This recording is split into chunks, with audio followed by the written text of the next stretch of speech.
pada batang-batangnya, kemudian pada mengering seperti ini. Nah, lihat kondisinya sangat memprihatinkan ya. Apakah tanaman lidah mertua ini masih bisa diselamatkan? Jawabannya masih ya. Nanti saya akan coba memberikan tips cara penanganannya, dan saya yakin tanaman lidah mertua ini akan kembali subur, tidak seperti ini lagi kondisinya. Tanaman lidah mertua itu sangat bagus ya untuk sebagai tanaman hias, juga sebagai untuk penyerap racun udara. Nah, tanaman lidah mertua ini sangat bagus apabila ditanam di misalkan pekarangan rumah, di teras rumah, bahkan di dalam rumah, karena itu bisa menyerap dari racun di udara ya guys. Nah, hal pertama yang perlu kita lakukan untuk mengatasi tanaman lidah mertua yang busuk seperti ini adalah memotong atau membuang ya dari batang-batang yang sudah mengering seperti ini, ataupun batang yang sebagian sudah mengering seperti ini. Jadi ada sebagian yang masih hijau, sebagian lagi ada yang udah membusuk seperti ini, harus kita buang atau kita pangkas.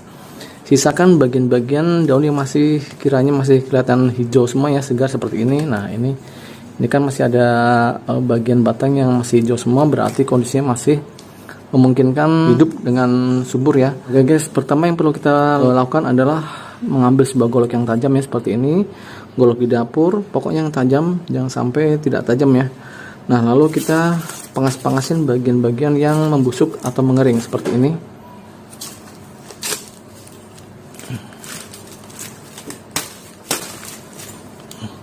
Oke, kita buang. Ini kan mengering ya atau membusuk, sebenarnya lagi masih hijau dan menguning yang masih bagus.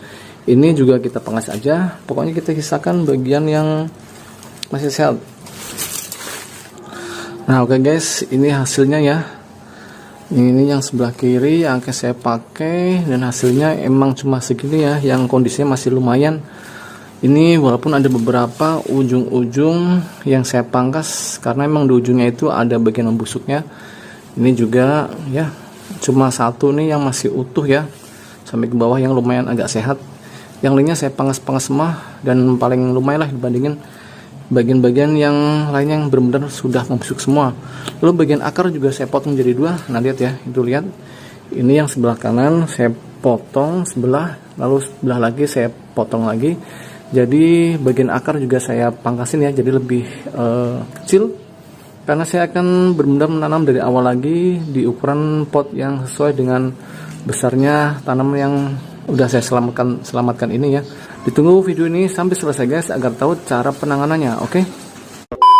Nah, sekarang saya akan mempersiapkan peralatannya atau bahan-bahannya juga yang dipakai untuk menanam kembali dari tanaman lidah mertuanya guys, yang sudah saya pangkas-pangkasin ya. Nah, ini saya sudah